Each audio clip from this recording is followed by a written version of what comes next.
Assalamu alaikum wa rahmatullahi wa barakatuh. This is our episode on behavioral change. And today we are going to talk about the International Peace Day, which is the UN day that is celebrated every September of the year. And the day is just to celebrate and to look at the achievements of what we have done so far in terms of peace building, addressing inequalities, discrimination, and poverty under the UN umbrella. But it is also a day to look at what are the negative strides or what has happened globally and how can it be addressed. So today we will, in this episode, we will look at what is this International Peace Day, which is also called the World Peace Day by UN agencies. This day is celebrated on 21st of September every year. It looks at it sparks conversations and it snarls conflicts in such a way that advocacy tools are used, and the day is used as an advocacy tool to actually mobilize political engagement, to actually mobilize resources, and to actually spark conversations that will stride the achievements of peace. So what exactly is done on this day is to actually come out in numbers, to show solidarity in different global issues, global concerns, poverty levels, to actually give out the statistics of poverty inequalities, other inequalities, whether they are gender or others, and at the same time actually address discrimination in all its forms. So in this episode, what exactly are we trying to look at? We will look at two key objectives. One, at an individual level, what is it that you can contribute to this day and even post the International Peace Day? And then what kind of structures can we actually mobilize to ensure that we have a sustainability of peaceful coexistence, peaceful mobilization. So the UN is looked at as an organization, as an institution where people can look up to it in terms of conflict now. And this year, the UN Secretary General, there are three key issues that he mentioned, which is that lives have been rumbled, that lives have been put at stake, that childhood has been extinct. So we see children in labor, children in conflicts, children in devastation of the highest level of degree. And the other thing that the Secretary General, Antonio Guterres, has pointed out is the issue of human rights disintegration, that all the human rights principles, values, and actually even what can we call them, values and norms have actually been disintegrated in 2025. This year, as we celebrate the International Day, there was actually a gloom from the Secretary General, and he pointed out that all those three key issues, which is very important to the UN and to humanity in general, has actually been rubbished. It has actually been rubbished because, one, childhood has been extinct. We have not seen any respect for children. We have seen devastation and a lot of child labor, children in conflict, children whose parents are dying in front of screens and television announcements and all that kind of thing. So he has actually talked about those three key issues. One, which is the issue of childhood extinction, that there is no actually respect for children at all. And then secondly, he has talked about the issue of human rights disintegration, which our people talk about severally, and actually lives have gone into disarray. We have seen rumbles, and as a UN body and international community, people are really looking up at ways and principles on how to actually bring out hope and values back into our societies, because it looks like there's a disintegration. So today, I'm actually almost speaking in Swahili. Today, I am actually going to talk about, at an individual level, what can you do? Yes, we have celebrated the International Peace Day. Like in this country, people have come out to talk about the devastation in the Middle East and the devastation specifically in Palestine. And the people have put up their voices and they have appealed to the international community and anybody who has any remaining humanity in their hearts to actually come out and stop this kind of war, because it's a devastating kind of sparking conversation into the most disintegrated way of peaceful coexistence for any human beings in the world. So after we have celebrated that day, after the UN has celebrated the International Day, after the General Assembly has done all that, what can you do at a personal level? As a Muslim youth, as a Muslim community, what can we do? So for me, I just wanted to pick up 4 key issues, and actually five key issues, which I think we can actually follow up after the International Peace Day, which was celebrated on 21st, which was last Sunday. And I would want to pick 5 key aspects. One of it will be to spark conversations in our local smallest villages.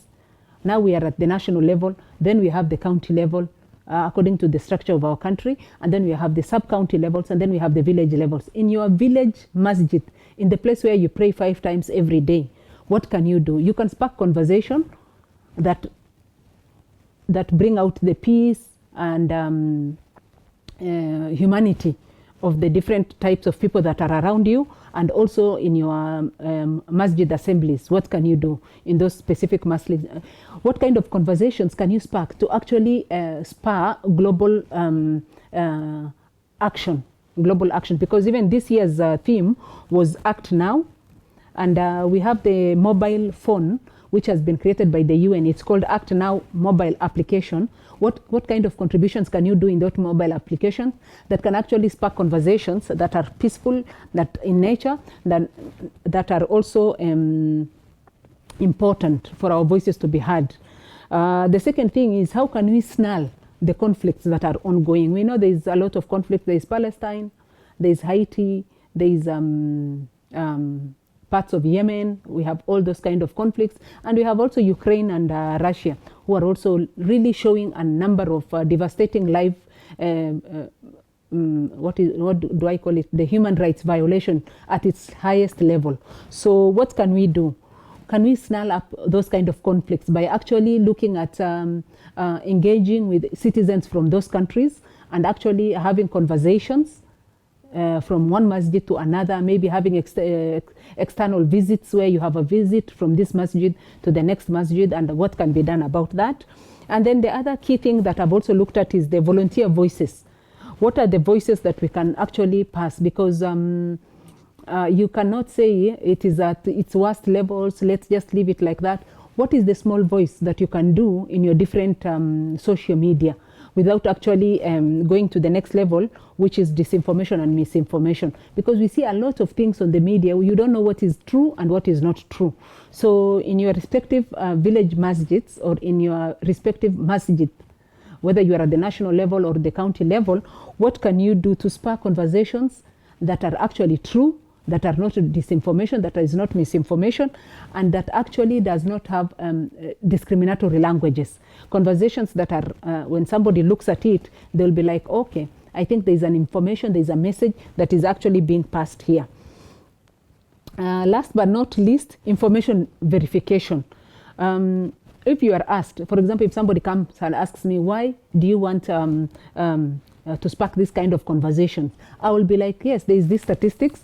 The UN Secretary General has talked about 1, 2, 3 issues. Our local masjids, our local sheikhs have been talking about these issues.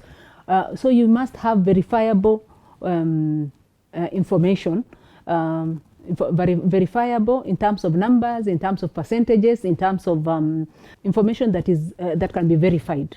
So in all the different masjids, not only at your village, but also at the national level, in the masjid where you pray every day, 5 times a day, how can you spark this kind of conversations that can actually bring out the best in people? So there's also this tree planting session which was done during the International Peace Day. How can we continue with those kind of information, with those kind of actions, so that we don't only talk about it, but we also have actions that follow whatever we are saying? So can we have tree planting session maybe every month in all the masjids? Even if you do 5 or 10 trees, that will be a continuation of what we're trying to do. And then what is the other global solutions that we can provide? For example, in areas where there's a lot of devastation, what can we do to actually get support one family with a meal, support one family with your voice? Can we get maybe even telephone numbers to actually give hope and conversations? Can we have exchange programs? Is it possible? Do we have the resources? Can the resources be mobilized? What else can we do? There's actually four key principles that people use in peace building, and those key principles are actually, the first one is do no harm. As a Muslim youth or as a Muslim community that is around that village, what can we do to prevent harm? So that in our actions of doing the conversations, in our actions of looking for global solution and local solutions as well, what can we do to prevent harm? So that we don't get also to the social media and start abusing and also feel frustrated and also, come out like people who are disempowered, that we don't have anything, we don't have much to do. So the do no harm policy is that, yes, we have the action, we have the process of acting now. We want to do peace building right now. We want to our actions to be have a global solution, so that we don't also be part of we just don't talk about the problem without actually coming with specific solutions. And those solutions can be done at an individual level or in the group institutions that we have. The other one is do good. So from these conversations that we are having, from the conflicts that we are minimizing and telling people actually do not join to be disgruntled, to be harmful to other people, do good. What are the good things? What kind of resources can you mobilize to actually get into solving the problem that is there? Then we come to the issue of the consent, getting fully consented. So that if you are at a personal level, for example, I have taken part in the International Peace Day. I have planted my tree, I have given my contribution, I have prayed, and I have also joined the rest of the Muslims to show solidarity. So that is at a personal level. But at the community level, for example, in your village masjid, what is the consent that is needed? You need the consent of the sheikh, you need the consent of the person who is the imam, maybe in that masjid. You need the consent of your auditors, for example, if you have a magazine in that community. And then you also need the consent of the people who are going to print and who are going to talk in the social media about this kind of solutions or conversations that you are giving out, so that we do not look like we are either forcing ourselves or we are actually trying to get space where the local masjid or the local imam has not given you the consent. Of course, we are not saying that if you're doing the right thing and your local masjid does not approve, you don't have a way to come up. That then becomes a problem within a problem. So you have to look at a way to actually deal with that leader who is not consenting to things that are global, concerns that are normal, and concerns that are that need a mission and a strategy for you as a Muslim community within that community of your masjid. So we are talking about fully consented. Do you have the consent of the people around you? Do you have the consent of your imam? Do you have the consent of the people who are announcing in the masjid? For example, you are in a masjid like in one of the Nairobi areas. Then there is an announcement that needs to be done on Friday, and you want to either go to plant trees or you want to meet other members to spark a conversation about the problem that is happening and what solution is needed. Then you cannot just go to the member and give an announcement. You have to get through the procedure that is in that masjid, and you make sure that the time frame is also in good time. You have also told the people in good time so that they can come and do the announcement for you. And then lastly, you are able to actually get accompaniment from the rest of the guys who are within your circles. So that is the full consentment, so that you do not, as you solve one problem, for example, you want to agitate for the children in Palestine, and you want to bring their issues out, and you want to take pictures, and you want to share pictures in the podium of your masjid, or in the open days if you have, or something like that, or in the monthly meeting that you are trying to organize, or in the medical drive, or in the blood drive that you do, a blood drive for children in conflict areas. Then you don't create another problem of conflict within that masjid, because now you have to follow the procedure, the rules, the regulations, the timings, and the procedures that are needed there. The last but not least is the justice for all.